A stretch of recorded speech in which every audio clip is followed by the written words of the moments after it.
Cool. Well, it is time to get started. So, hello everyone. Welcome back to TraderLion Space. I'm your host, Nick Schmidt. We have a really amazing panel for you today.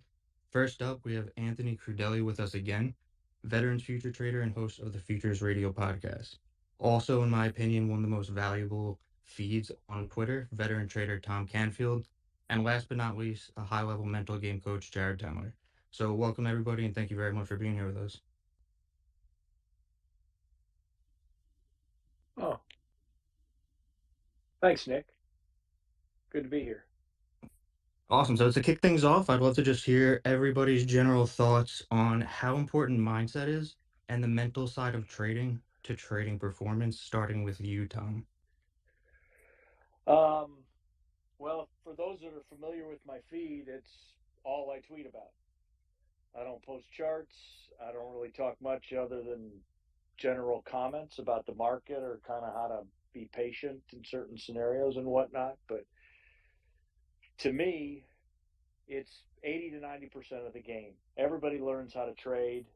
Everybody learns how to read a chart in the first 12 to 18 months or whatever. But understanding how to take what you've learned and meld it with your personality and with all the other stuff that you've got going on in your life and the different poles that you have in your life to consistently pull money out of the market, that's the challenge. And that really is a function of who you are and how well you understand yourself. And it takes a few years to learn that. Your relationship with money, your relationship with your parents. I went through this last night on another spaces I was in. Your relationship with your spouse, your kids, if you've got them, your friends, whatever's going on, all that stuff factors into the decision making process of whether you want to be in something or you don't want to be in something, and then how you manage it. Because some days you may be in a bad mood and you need a trade to work because you need the market to make you feel better about yourself. You don't even realize that's operating on you. So, yeah, so to me, and I could go on and on, but to me, trading psychology, your mindset, your spirit set, and understanding yourself, your strengths and your weaknesses, not just necessarily as a trader, but also as a person and your emotional makeup, is everything when you get down to actually trying to trade these markets, especially now, because with more volatility, there's more emotion. And with more emotion comes bigger drawdowns, bigger gains, bigger losses, all that stuff. And it magnifies the entire situation. So that's my perspective.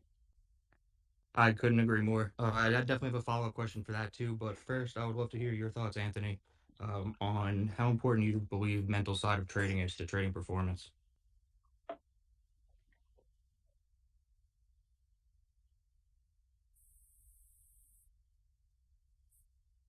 Tony. Hey Anthony, if you're talking, we can't hear you just yet. I still All see right, here you. we go. There Hey, you go. look at me. How's it I going? figured it Awesome, out. awesome. Hey, welcome to the 21st century, brother. You proud of me, Tommy? I'm so proud of you, my friend. No, I agree a lot with what Tom said, and I look at it. I'm going to talk about a tweet actually I put out the other day, and I said there's a difference between learning how to trade and becoming a trader. I think in your journey, you have to start off with learning about a strategy. I think that is your number one focus when you first start out. You have to kind of figure out what style, what time frame am I going to be trading on, what market am I going to be choosing to trade.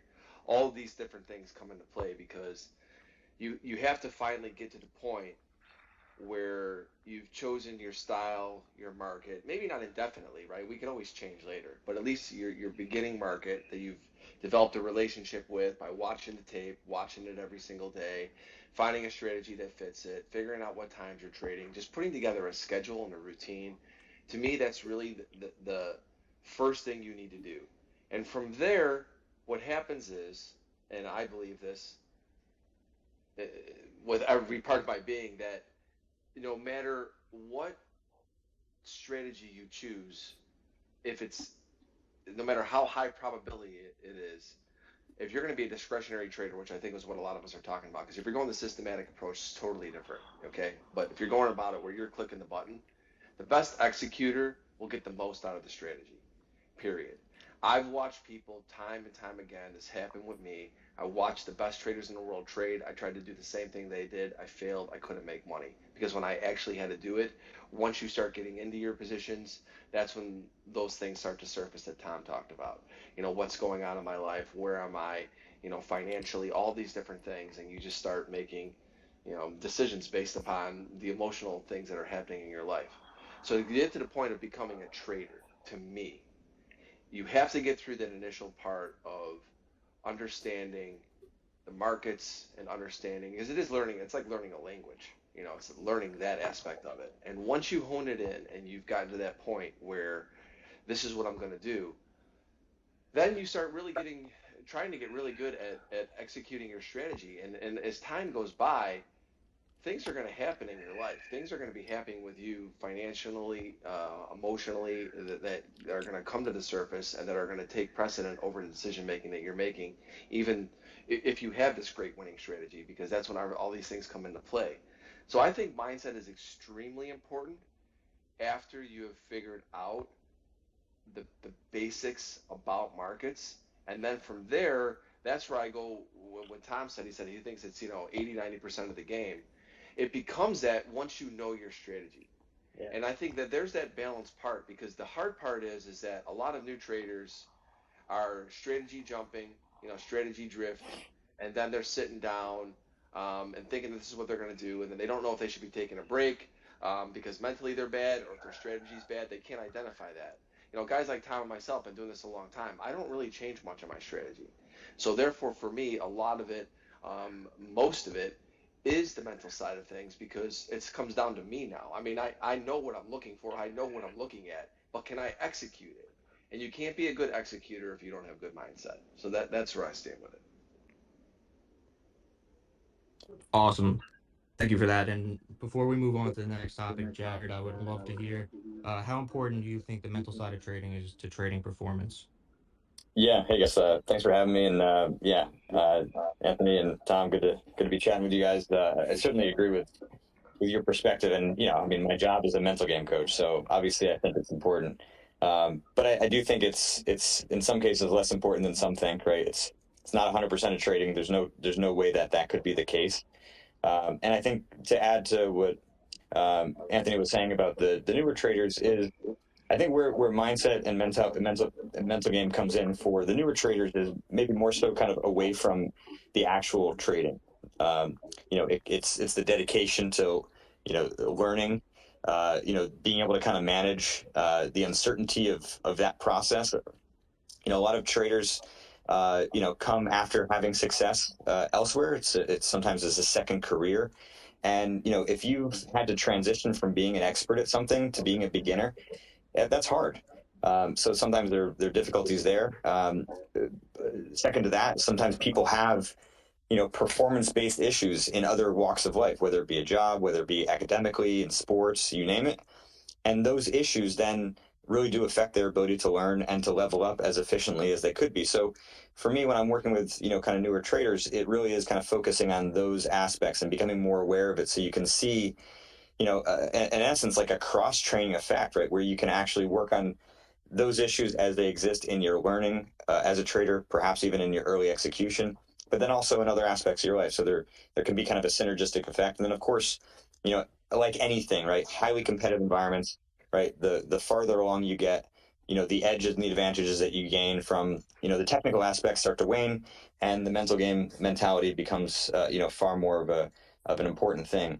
And for me, as I get kind of farther along with, high level traders, a lot of that has to do with, being in the zone more often, tapping into intuition, accurate intuition, right?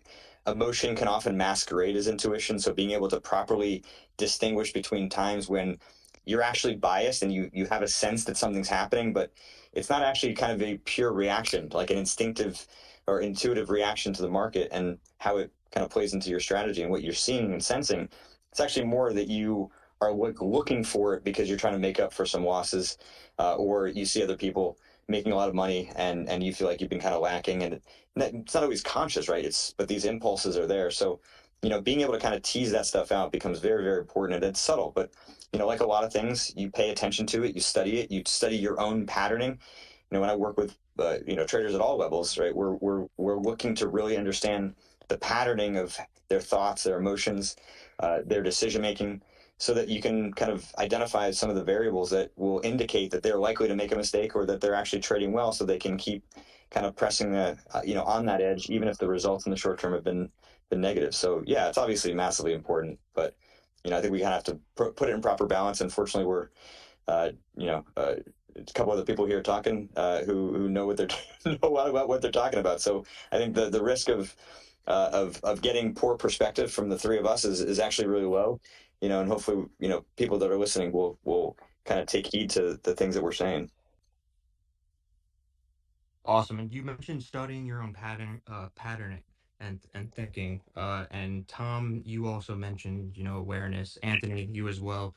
Each of you guys mentioned self-awareness. So my next question, starting with you, Tom, is how can traders improve their self-awareness and become more aware of their emotions? Oof. Well, experience for one, but a lot of it, the market is going to tell you exactly what you don't want to know about yourself. Let me say it that way, because trading is going to reveal. It's like a mirror. Trading is going to reveal some stuff in you that you didn't realize you had. Some ugly stuff. Um, that's gonna knock you down a few pegs because you're gonna do things or not do things that you didn't realize you were capable of negatively. You'd be like, wow, that's impressive.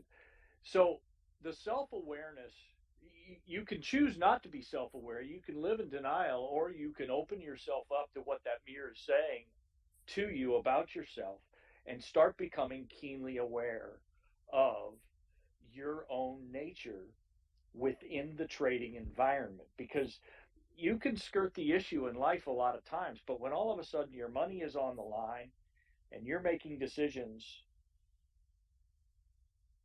that are not necessarily working out the way that you want them to, and then how you react to those decisions and the situation that's unfolding can be extremely telling. So self-awareness, it's not something that happens overnight. It's not something that happens in a year. I would say it's probably a 5-year process if I had to put a timeline on it, for you to really start to recognize where your strengths and weaknesses are, what your triggers are, what sets you off, what types of environments, what types of trading environments are you suddenly and instinctively making bad decisions in, and what types of environments are then exacerbating that and creating more bad decisions, because it's happening at a subconscious level, because things are moving so fast and you don't really have time to process through it sometimes. So you've got to kind of step back when those situations are going, say, all right, what's going on with me? What am I feeling? You have to take the time to really undress yourself. And it causes you to have to take your ego and put it aside and be dead honest with yourself and be truthful about the shit that you see in your life and the emotions that are driving those decisions that you don't like. And you kind of start working from that standpoint. I mean, I've still got all kinds of things that I've never been able to overcome, but I've at least identified what they are enough to know what situations not to put myself in, because I flat out can't handle them. Instead of trying to think that we're Superman and that we can trade any kind of market, like I can't trade short. I can't do it. It screws me up emotionally, and so I don't do it. I can't trade this environment right now. I'm in cash and I'm sitting on my hands, and every once in a while I'll do a little small trade because I'm bored or I want to play around with it, but I'm never risking enough for it to really matter, because I know this is not the environment where I thrive. I just don't. It's too emotional for me. If I make a lot of money, I don't handle it well. If I lose a lot of money, I don't handle it well. So I know through experience that this is not my deal. So I just wait. So, but that takes time, and it takes trial and error, and it takes you being super honest with yourself When you feel yourself get out of control, you've got to stop and say, okay, why did that happen? And it causes you to have to see things that maybe you don't want to see. But if you're not willing to pull back those veneers to see some of the ugly stuff and be honest with yourself about the ugly stuff, you're going to struggle a lot, and it's not going to go away because you're going to keep doing the same things over and over and over again. So I don't know if that really answers your question, but it's, self-awareness is a process. But my first point is you have to be open to really taking a deep look at yourself and letting the market tell you what you need to know. No, that was awesome. You definitely did answer my question there. Yeah, it's definitely hard to be honest with yourself. It's definitely really easy to blame others when something goes wrong. Anthony, I would love to hear your thoughts on how traders can improve their self-awareness and become more aware of their emotions as well. Tommy nailed it when he said time. That's the most important thing. Anybody who follows me on Twitter sees me talking about time all the time. Give yourself time. At the end of the year, I said, give yourself the gift of time, because the only way you're even going to get to the point to where you actually can start being able to work on your mindset is if you give yourself time. I mean, most traders are not lasting long enough, new traders, because to be able to get to the point of actually understanding that they need to start focusing on mindset, let alone getting to the point of understanding where self-awareness is. So time is the ultimate thing, because when I first started, there was no way I understood what I was doing, and how important self-awareness was and all these things. And that I would say it was many, many years later that mindset became a bigger topic for me. Another thing is the way I went about figuring out how to become more self-aware is this business is about doing things in the moment, period. I don't care how much you prepare. If in the moment you aren't right in the head, or whatever's going on in the market makes you make a different decision because it's busy, in that moment, if you make a bad choice, and how you feel after that, that's what I used to remember. So I am the ultimate overtrader. So what I did a majority of the time at the beginning of my career was hit my number early, overtrade, churn myself into commissions, burn myself out, give half the day back, or try to make an extra $100. If my goal was, like, let's just say $1,000, I'd be at 900 and try to make an extra 100. Next thing you know, I'd be down $2,000, and I'd be pissed off. And I'd be the guy who would slam. I would be the guy who slammed the keyboard or threw the mouse, and I was actually. And I got to tell you, I was pretty physical with the way that I was, and obviously this led to, many people know that I had a heart attack. I've dealt with anxiety. I was a lot different of a person. And at the moments, it's because I'm such a fiery kind of guy that when in those moments, I would just be doing just crazy shit. And I'd just be like, what are you doing? And then as time goes by, you remember those bad moments. Because, I mean, everybody's going to talk about journaling, and it's not an easy thing to do, to go and journal and talk about how you were emotionally that day. I didn't really do that until later. I started to jot down some things and be like, remember how you were today, and I would just put little kind of notes on my trading cards. And remember what you did in that moment and how you felt. And the next time you get to that moment, do you want to feel that way again? I mean, that's how you start developing self-awareness. Do you want to be here? Do you want to go back to the guy who was, smashing the keyboard, tossing the mouse, or screaming, whatever, screaming and so pissed off because you just did what you did? And at the time, you knew what you were doing. It's not like we're not aware of it. But like I said, this is in the moment business. I don't care how much you prepare. When you get down to it, you're clicking the buttons. Things are going on. And when I started to make mistakes or things that I was doing along the way, I became more self-aware of them in the moment the next time around. And you just say to yourself, do you want to be the one? Do you want to feel like you did the last time you did this? Picking a random bottom. And that's why I've done a lot of stuff on instincts. I am not someone who has, I mean, I have rules for my strategy, but I have instincts for my trading, because I had to psychologically basically trick myself into saying, hey man, you've got to be instinctually smarter than this in these moments, because in these moments you work so hard, you do so well, and then all of a sudden you're just blowing up and you're doing these repeated mistakes, and I'm creating like these bad habits that are becoming almost instinctually bad habits to me. It's hard to imagine why we would do that, but we do. And to me, how I became self-aware was, do you want to feel like this? To this day, because I've gone through anxiety and a heart attack, and I can laugh about it because it happened to me. But in those moments, I look at it and I say, do you want to feel this way? You know how you're going to feel. You're going to step in here. What do you want to do? And I think that's what makes us better over time. And that's why, Tom and I talk a lot about mindset, because we know that uh, we're going to be the ones who are going to run ourselves over, because it's not that our strategies are bad. It's just that we're going to, in the heat of the moment, make a mental mistake. And that's why we work on it. Awesome. Great points, Anthony.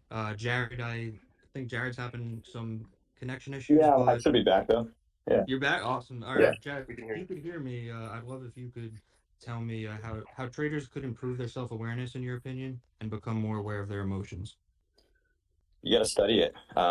It's like anything else, right? The patterns that exist in your emotions and your thoughts, in your decision making, your reaction, your perceptions of the market, right? They are repetitive in nature. We oftentimes don't realize how much so until you actually take the time to write down what's going on in real time and study your own patterning. And if you do that, you can create, in essence, what I call a map, right? So those are familiar with, the mental game of trading, know that right out of the gate, like we are very quickly actually studying those patterns and mapping them so that you can create a bit of a chart in a sense, right? You can scale the intensity of that emotion from 1 to 10, whether it be greed or fear or anger, confidence issues. And if you do that, you are able to uh, basically have a chance of doing something different, right? A lot of times, well, not a lot of times. Did he cut out for anybody else, or is that just me? No, I can't hear it either. Hey, Jared, if you can hear me, it looks like Space is having a little bit of issues. I'll send you a quick DM. But while we're waiting, Nick, well, actually, first of all, if everybody in here could click the pinned tweet up at the top of the space and go ahead and retweet that, just get some awareness here. That'd be awesome. Yeah, hopefully we can get Jared back in here. And until then, I think, Nick, let's try to go on to the next question. Definitely. And for anyone who's unfamiliar with Jared, he has a really great book, The Mental Game of Trading, that you should check out if you like what you hear. Jared is a really good guy and someone I enjoy talking with. But I will move on. We'll come back to that if he does get connected again.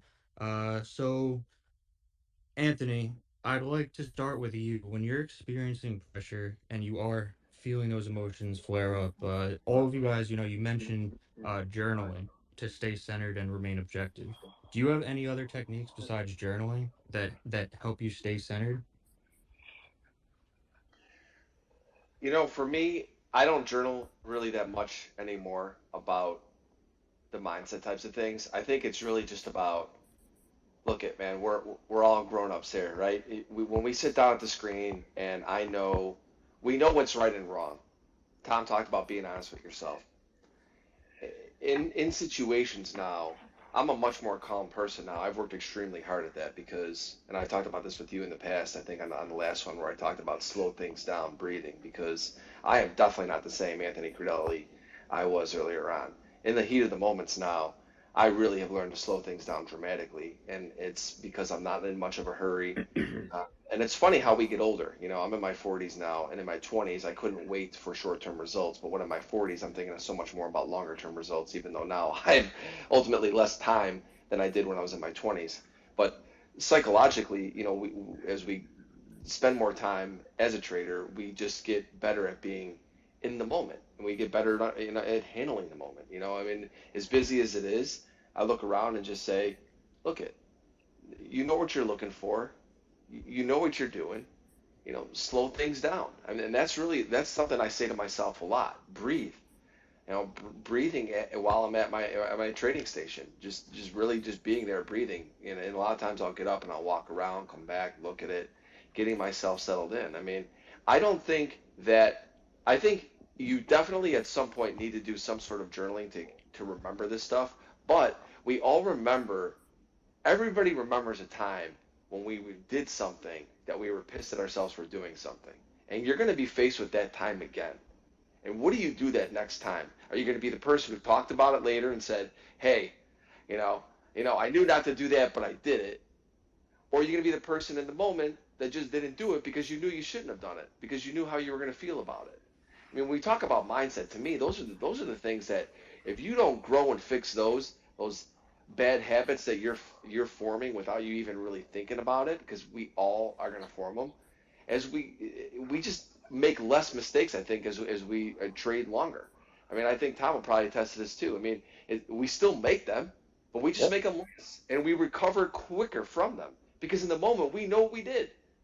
So that's where you get more self-aware, and that's just how you do it. I don't think it has to be as much as pen and paper or doing stuff like that. I do think that's a great starting point, but let's face it, we all know when we're about to click a button or when we do things. If we remember what we felt like there and we grow the next time around, to me that's progress. Perfect. And it looks like we did get Jared back. So, Jared, if you want to finish your thought on kind of a framework and kind of guidance for people who do want to get better at journaling and make it a habit, we'd love to hear your thoughts. Yeah, go ahead. Yeah, thanks, Richard. So, yeah, sorry the technical issues here, guys. So yeah, I mean the basic point is right. You want to study your patterns, right? And so for me, we're looking at specific things, right? You're going to look at the actual mistake that you're making, right? Especially if you're new to this, anytime that you make a mistake, something, make a decision outside of the parameters of your strategy, start asking kind of the like the what questions, like what's going on, in your mind at that time, emotionally, behaviorally, in your decision making. So like actually write out the thoughts that you're having, right? Write out the emotion that you're having. So for example, you get stopped out by a tick, right? And then immediately the thought comes in, like, I can't believe this is happening. And, the emotion is revenge, right? You want to immediately jump back in, and still believe that it's a viable position, right? Because, it just got stopped out by a tick. So of course it's going to go and race to your original target. And then of course it doesn't, you get stopped out again. And now the revenge is kind of starting to amplify. So by actually writing that stuff out in real time, not only does it help you to create the map that I'm talking about, right, and really being able to identify the patterning that exists, but you also can create some friction in the moment, right? Friction that can actually maybe prevent you from taking that next trade and give you some pause to think. And this task is something that is hard for people when they start, but the clients that I've worked with over the years, had varying levels of self-awareness when we started. And within a few weeks to a month, they actually are able to create very detailed descriptions of how their emotional reactions show up, where their thinking goes awry, where their decision making becomes biased and not based off of, kind of their accurate perception of the market. And so it is a skill like anything else, right? And I sort of disagree with Tom in this regard about, the amount of time that it takes. Time is an element that, is certainly, you can't replace in some instances, but, when you're working more efficiently, you can actually speed up the process quite significantly. And this is hard for people. I get that, and my book is really kind of designed to, create a lot of that awareness, right? Like to kind of group issues like fear of mistakes or, greed or overconfidence or, revenge trading and in ways that are very, very common to a lot of traders. And so it can become like a starting point to begin to kind of see if that stuff shows up for you. And if it doesn't, well, then at least maybe it's kind of gotten your thinking in a way that will then help you to the next time that you are going to start tracking this in real time, that you're going to see something. So yeah, I think you got to be taking notes in real time. And then at the end of the day, in your reflection, go back and consolidate those notes and just iterate on it, just day after day. Study them before you start the start of the day. That'll make it easier for you to see it in real time. Then you consolidate it afterwards, and you just can really accelerate that process quite significantly. Awesome. I'm glad you got the connection issues figured out and you finished that thought. Thanks. I really thank you for that. Tom, I'd love to hear your thoughts now on journaling to stay centered, slow things down. If you don't do that now, when you started trading, how did you go about it, or anything else? How you stay centered? Um, yeah, and to Jared's point, my sample set for my estimations on how long it takes to become self-aware is the sample set of one, which is me. So uh, Fair point. I would I would I would I would trust his. He's had a lot of experience with a lot of traders and has a system for that that's figured out. I didn't know what the hell I was doing, and it just took me a long time to sort through all that stuff. So thankfully, we've got people like Jared who are out there now that can kind of help guide and expedite that process and push you through structure to a little bit more place of self awareness a lot quicker than I ever got there too. So anyway, to answer your question about journaling, I did early on a little bit. I didn't do a lot. I'll be the first to admit. Um, the bulk of my how I dealt with stress and how I got away from things and how I slowed things down is I habitually, as soon as the market closed, put on my running shoes and took off out my front door and would either walk or run, depending on the day, because if it was a really bad day, I would run. And I would run to the point of exhaustion. And I'm not necessarily recommending this, but there was a certain clarity of mind that I got by getting away from the screens and doing some athletic exercise that forced me to focus on exactly. I had to go hard enough so that my brain got off of my trading and got on to just getting through the workout that I was putting my body through. And that break of time where I was able to unlock from my performance was like the gift of clarity to me, because then when my brain went back to it, I had a much clearer frame of mind of what happened. The one thing that I want to say that kind of bleeds into this, and it's slightly off topic, but it was impact. The concept was impactful for me. Is that trading is a job? That's our job. It's not our identity. So, and I think a lot of young traders make it their identity. And I think it's a really, really ugly trap that you can get yourself into, because it places so much importance on your success day in and day out. You naturally can get yourself wound up like that. So what I would say is, one of the ways that I dealt with the stress is I worked very hard at having other things in my life that I found to be more important than trading. Trading, I've always tried to keep in the position of it being a means to an end for me. But my priorities in life, trading was never number one. And I don't ever want it to be number one. There are times when it became number one, or once all my kids left the house, I started to take trading, quote unquote, a little bit more seriously because I had more time on my hands. My performance was terrible because all of a sudden my identity got way more wrapped up in my trading. So I was a hockey coach for my kids for 15 years, and just being able to walk out the door and go to hockey practice and run a hockey practice also created that same event, that breaking, that detaching from the tension of the experience of the day, whatever it is, having something else that became more important than whatever happened during the day, so that when you come back to it and reflect upon it, your whole being has had a chance to rest, to relax, and it gives you a much better level of clarity into what actually happened. It allows you to then be honest with yourself. Because sometimes in the moment, you're not able to be honest with yourself. And sometimes right after that moment is over, you're not able to be honest with yourself because you got too many emotions going on. So you've got to have other things in your life. I don't care if it's exercise or it's relationships or it's coaching or it's hobbies or it's charities or it's, a lot of you probably have trading's just a side gig. So you've got a real job that you're going to that could do it or whatever. I don't care what it is, but you've got to have enough other things in your life going on so that you're not just identifying as a trader, because your ego is going to get attached to that big time, and it's going to cause your process to slow down dramatically and your level of clarity to be a lot more difficult. So that's what I've done. to manage that and to find. So my quiet space, it wasn't like it was meditation, though I am now actively meditating because, like Tony, some of you may know, I had a heart attack 7 months ago. So we are the heart attack boys. And it's not something anybody wants to go through. And you have to sit back and go, okay, what happened? How did that happen? What am I creating in my life that's causing that? And so meditation is an active part of my life today, but it wasn't for many years. But my running and my walking and my coaching and all the different things I did to break that brain lock on the day and the emotions of the day and what happened, whatever those multitude of events were that I would always put in front of myself, that it would allow me to completely separate,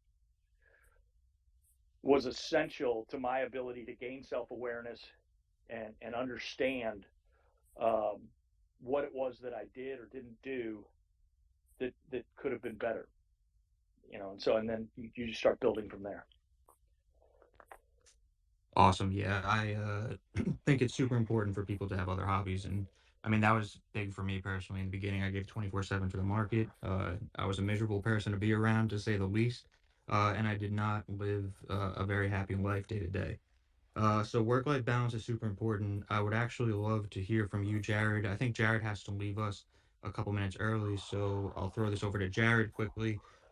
Jared, how do you maintain your work-life balance, either for yourself or for your clients? Uh, it's a constant juggling act. I mean, I've got a 7-year-old that I've got to go to. She's busy selling Girl Scout cookies. So, Right on. yeah. And I've got, things that are important to me in my life. I'm going to start playing some serious competitive golf again this upcoming year, in the next couple of years. So, that's a priority. And, and I care a lot about my work. I care a lot about my clients. And, so I think the first thing for me I'd say the first thing that helped me that I think will help others is to realize that balance is a myth. Balance is just a function of your goals. And so when you have great clarity with your goals, it becomes a lot easier for you to find balance, and whatever that means. And for some of you, that actually might mean being seemingly, pretty unbalanced in the views of others, right? You can be like hyper focused, right? When I was, working on the book and at different points in my career, I was dedicated. I was in it. That was the only way that I could do it. And so, yeah, family became, I wouldn't say, if there was emergencies, obviously, of course, they're top priority, but the amount of time that I was spending with my family and friends went way down, because that's what was required. And so at that time, I was still doing what I felt like was balanced, even though others might, think otherwise. And that's okay. Right? I mean, everybody can have their own definition of what balance looks like. I do want to say one other thing about journaling, just as a side note, because I've got one kind of thought that I think will help a lot of the listeners here, which is that the reason why journaling is so important, because I know so many of them have difficulty maintaining the consistency of it. The reason it's so important is because your brain has a limited capacity. On a day-to-day basis, on a moment-to-moment basis, your brain has a limited amount of capacity. And in order to break that limitation, you need to be able to take your thoughts, take what's going on in your mind, like analyze trades in ways that are kind of written out, right? Allows you to see it.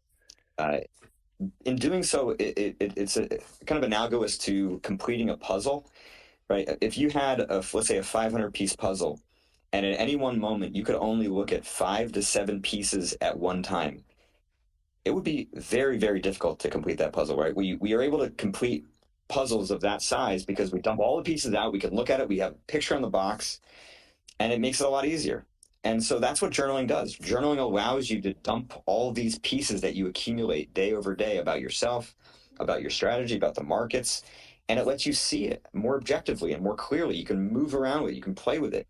If you try to keep it all in your head, I mean, you're just slowing down the process so significantly, and you can create something I call bloated brain, where your mind actually becomes so cluttered that you can feel tired when you're actually not tired. Your brain is just full. It's like a sponge that has absorbed all of this data and needs to kind of decompress. I'd imagine that's partially what Tom was doing when he went for that run, right? It's just dump all that stuff out, so you can have a chance to actually absorb more again tomorrow. And so, yeah, I mean, I 100% advocate for journaling as a process for that. And I also advocate for taking time away and having hobbies and, and being active. Those are all ways that you can kind of decompress. So, yeah, I just wanted to kind of make that point because I think it's kind of a massive, massive topic that people have a difficult time being as consistent as they need to be in order to actually achieve their goals. Absolutely, yeah, that's super important. I think that definitely will help a bunch of our listeners. I want to jump into a tweet from you, Anthony. You said it's important to be yourself. You definitely want to learn from others, but if you try to be like somebody else, you're screwed. Uh, Nick, actually, before we go to Anthony, which I definitely want to hear from, Jared, since I know you have to step away at 3:45, I just kind of want to throw it over you and see if you have any kind of other thoughts or guidance to our listeners about mindset, steps they can take to improve their mindset, anything at all, just because I know you do have to step away. Yeah, thanks, Richard. Appreciate it. And happy to step in front of Anthony for one more time. um, yeah, I think like anything, you just have to really treat it like it's a skill. I mean, it's not impossible to get there. It's also not as easy as like kind of nailing it, right? Like if you feel like you've got it, much like many of you may have felt about the markets, right? That's when you're overconfident and you should be skeptical, right? To me, it's a mental game. That's why I like that term because it implies strategy. It implies there's an evolution to it. It implies that you're never going to master it, right? It's just a process of mastery, just like trading. So when we start to kind of treat our mind in the same way that we treat our strategy and we treat the markets, and that's what keeps it exciting. I think people get bored when things get to be too easy. And so, there's a constant evolution that's required. And that means that there's studying and self-awareness and journaling and, mapping your patterns. And so I guess the last thing I would leave, which is that it's really important that you're not just sort of taking kind of surface level issues like fear, like greed, FOMO, anger issues, right? And taking those and viewing them as the problem because they're actually not the real problem. They are symptoms. They're signals of the underlying biases, flaws, illusions, wishes, hopes, flawed perspectives that we have that we bring into the market and that affect our emotional reactions. So emotions are not the problem. If you are trying to treat emotions as the problem, you're going to create more emotion in that process. And the answer is also not to become numb and robotic from your emotions. When you do that, you sort of detach yourself in a way that may work temporarily, but it's not going to sustain long term. And I've experienced that myself as a high level golfer. I've seen it with my clients year over year. Right, when you try to kind of put band-aids on problems that require surgery, it's going to be costly for you, and it's going to break at inopportune times. So, to me, it takes a little bit of work to kind of dig beneath the surface and really identify the actual problems that you got to solve. But it's not insurmountable. And when you do that, you don't have to manage your emotions anymore, right? Your emotions become much more pure and clean in a sense that you are able to tap into intuition and have greater. Oops, I think we just lost Jared, unfortunately, right as he was getting to the golden moment. Let me see if I can get him back. But Nick, I think maybe just carry on with Anthony, perhaps. yep, absolutely. I also just noticed the time, so I want to throw it over. I want to throw another question over, Anthony. I know this one's probably a bunch of people in the audience can relate. How do you deal with extended periods of making no progress in the market? Well, hopefully Jared can still hear me, and if he ever wants to work on his golf game, he could happily come down and join me in my weekly money game. I'd love to take that on. Especially if I'm getting a lot of strokes on it, that would be really, really a lot of fun. So, Not as many as I'll get. Oh man. So, okay, getting back to dealing with extended periods of not making money. If you know this going into this business, which we all, I mean, if you don't know that you're going to go through these periods, then you're just fooling yourself. Because to me, it's one of those things where we've talked a lot about time tonight. I went back and looked at my P&L. I remember the first year or two, there was actually some software at that point in time, there was very little software in those times in the late 90s, where I was able to actually go back and see my performance, and I would go in and I would put my trades in there. And what I noticed was that I make money in moments.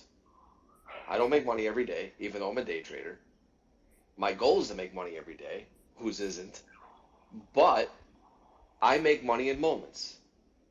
And when you recognize, Tom's talked about this, I think Jared's talked a little bit about this as well. When you recognize when the moments you are doing well, what is going on? And this is where I think journaling really does shorten the curve, right? Because journaling shortens the curve because you can go back and actually see what you've done to see what what you've done, right? So I went back and realized that even though I'm a day trader and my goal is to make money every day, I didn't make money every day. I didn't make money every month.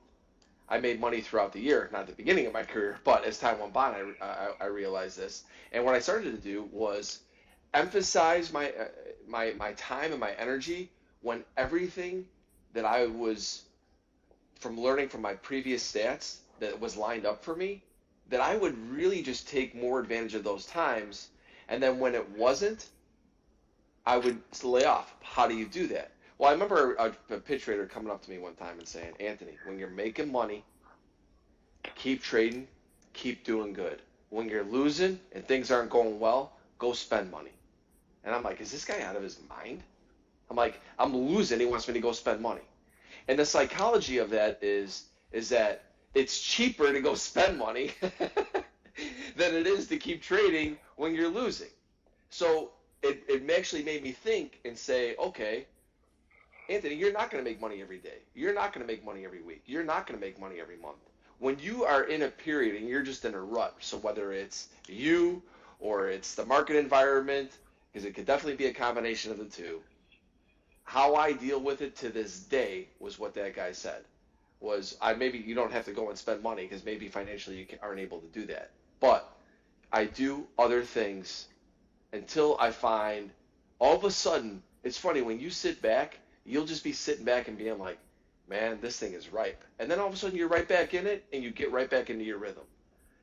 So I deal with it in that way, is that I know that I am not going to be productive every day, every week, every month. It is not reality. This is year 23 for me, and I know that that is not reality. So if I know that going into it, when it's not there, I'm willing to accept that because head on, I already know that. So I go and I do other things, and Tom said this, keep yourself busy with other hobbies. If you are day trading and you don't have other hobbies or other things that you're doing on the downtime, that will be the number one thing to come back and bite you. Tom said it, and this is exactly the way I feel too. The busier I am in my life a lot of times, the more focused I am when I'm trading, and the more I leave it behind me when I'm not. When I have nothing to do is when I will randomly step in and just do stupid things. Because, I'm here, why not? So I found that I have to keep myself active. And this is also one other thing I want to say, I don't want to go too long here, is that I don't believe that everybody has to be full-time trading without having other income. Put the ego aside. If you're not making money, do something else. Everybody is not really suited or needs to be a full-time trader. You can do other things to make money. And I worked at UPS. I worked for other traders when I was a member of the Chicago Mercantile Exchange. Why would I do that? Well, because I wanted to survive long enough. And when you finally realize that if you're doing it only just for income, then you've got to go do other things to make money. That's it. So you are smarter about those things. So you do have other things to prevent you from stepping in. I mean, I don't know why so many people have trouble putting, letting the ego go and say, look, do other things to make money. What's wrong with that? The market's always going to be there. Will you be there? And in those bad times, it's not the first bad day. It's not the second bad day. It's what you do on day 3 and day 4 and day 5, and all of a sudden you're blowing up. So you recognize it as it starts to turn, and the sooner you can make the decision to step back, the better off you're going to be. And you do that by having other things to do. So that's how I do it. Awesome. It's cheaper to spend money than keep trading during a losing streak. I really, really like that. That is that's true. That's very true. Tom, if you have any thoughts you'd like to add, how do you deal personally with, extended periods of no progress or a losing streak? Well, if it's a losing streak, typically what happens with me is I trade my strategy. I mean, because there's a bunch of things that I'm going to echo a lot of stuff that Tony said by the time I'm finished. I have a feeling because I agree on a lot of stuff, and we spent hours talking about this stuff. Um, if it's a losing streak, I will step away and go back to okay, what is the one thing that I do really well? What is the one thing that I do really well? What is the one trade setup? What is the one environment? What is the one pattern? What is the one what is that one trade that I love to take that works way more often than it doesn't? Because what is that trade? And I will strip away all the extra stuff that I'm doing, all the other things, because and just go back to that one trade to rebuild consistency and confidence. Because what happens is the cycle is you do that and you start having consistent success. And then as time goes along and your success increases, you get sloppier and sloppier and sloppier because you think it's you. And or maybe I'm the only one in the world that goes through this, but this is what happens to me. I get sloppier as I have more success until I've built all kinds of crazy crap into my trading, and I'm not trading one core setup. I'm trading 6 or 7, and I'm looking at stuff, and because I've had so much success, I'm like, yeah, I think I know what that thing's going to do, so I'm going to jump in early. I'm going to front run that thing, and all of a sudden, you just start getting smacked down.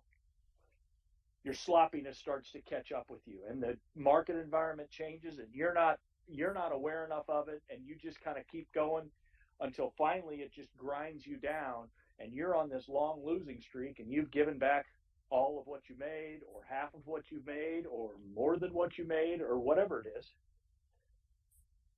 And so I will step back and I will eliminate all the noise and get back to my one core setup. So if you don't have a one core setup, you need to get one.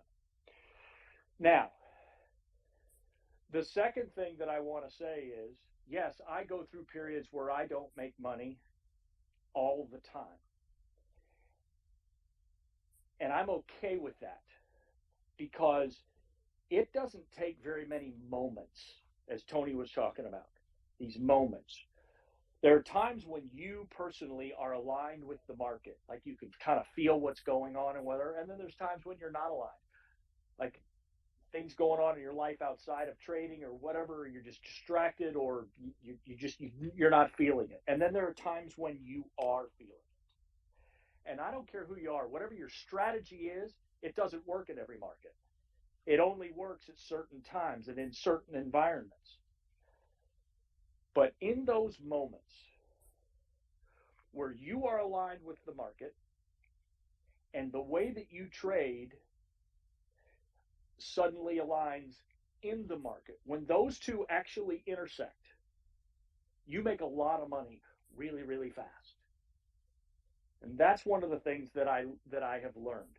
So if you really look at my P&L, you will find that there are 3 months during the year where I make probably 90%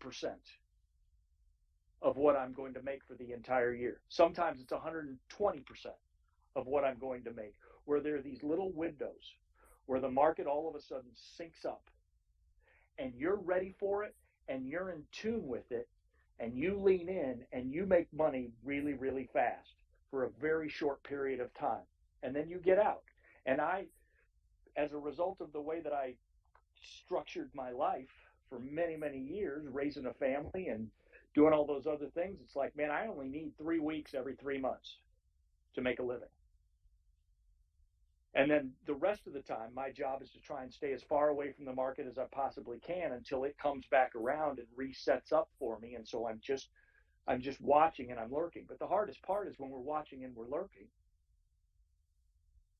We manage that mouse somehow slips into our hands, and we all of a sudden, get a little jinky and start doing stupid stuff that we shouldn't be doing.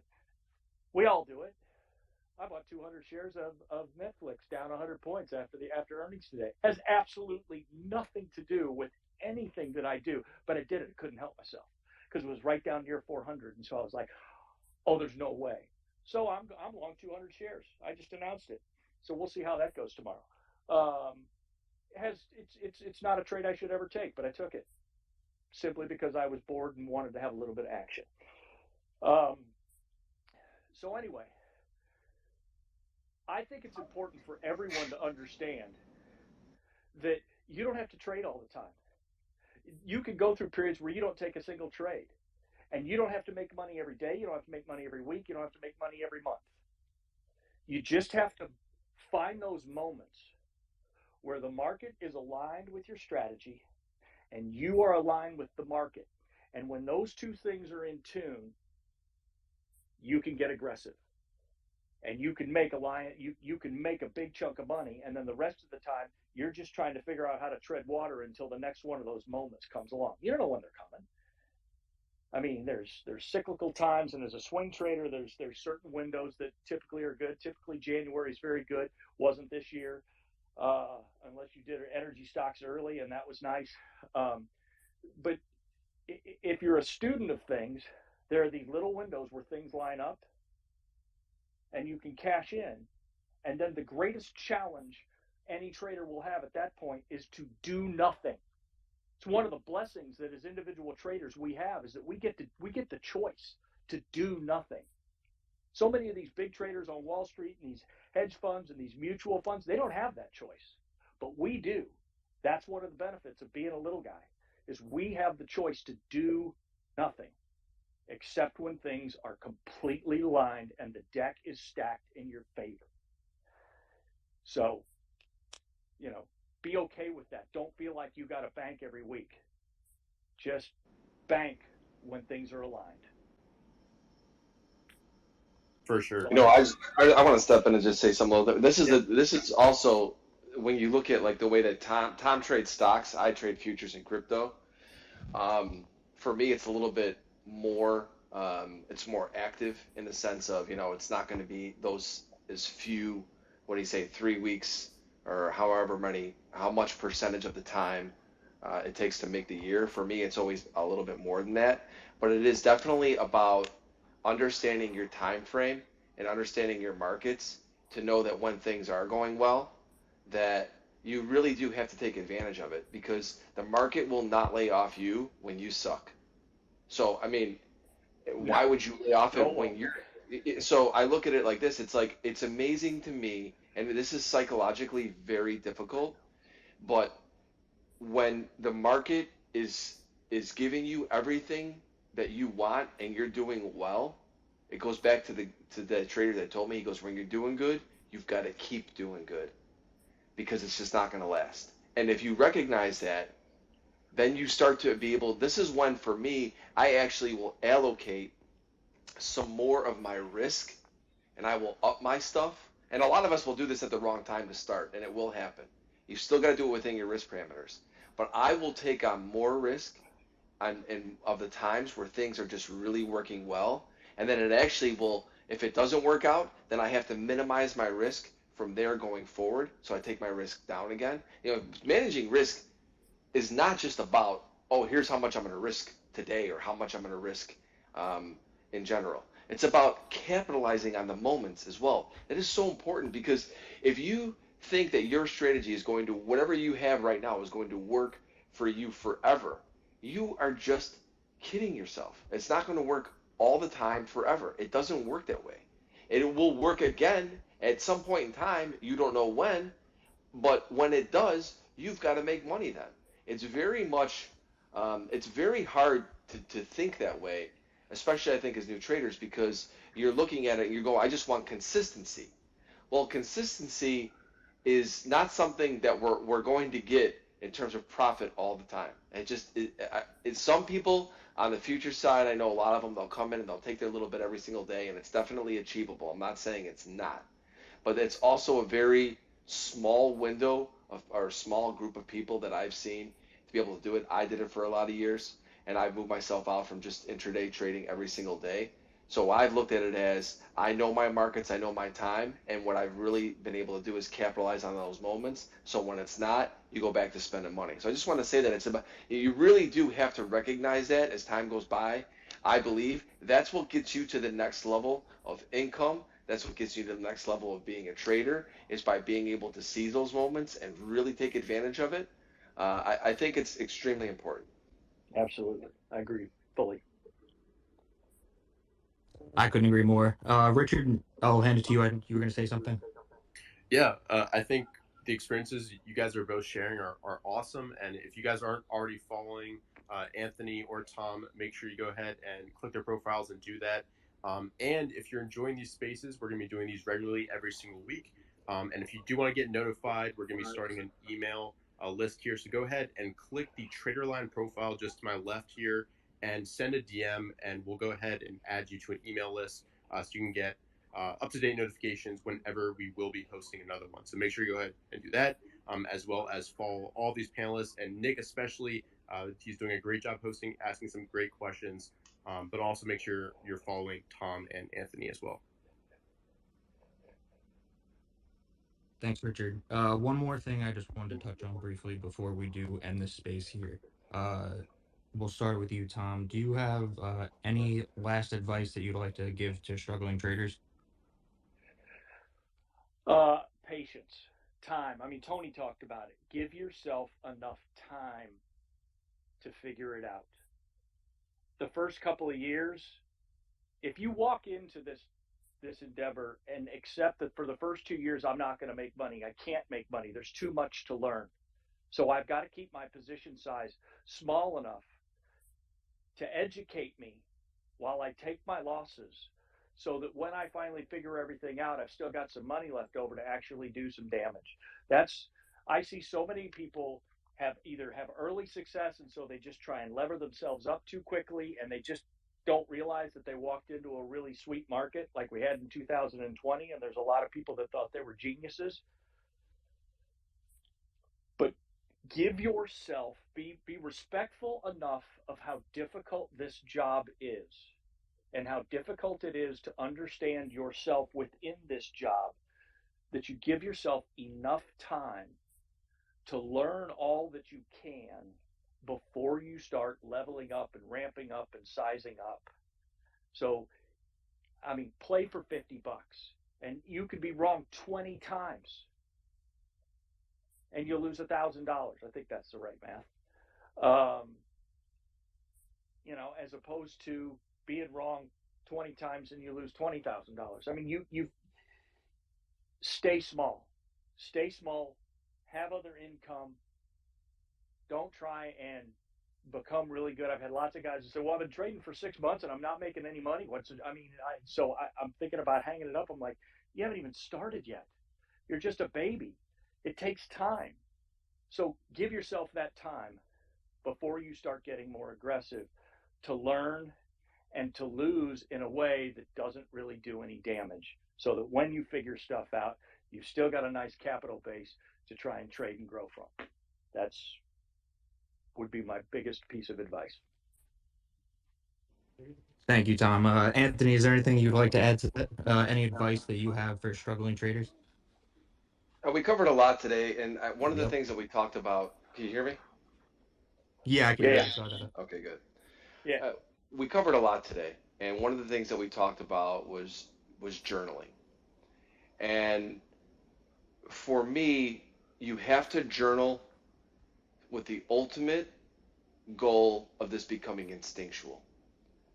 Because I don't care how many trading rules you write down or how much you journal, at the end of the day, it comes down to making decisions in the moment.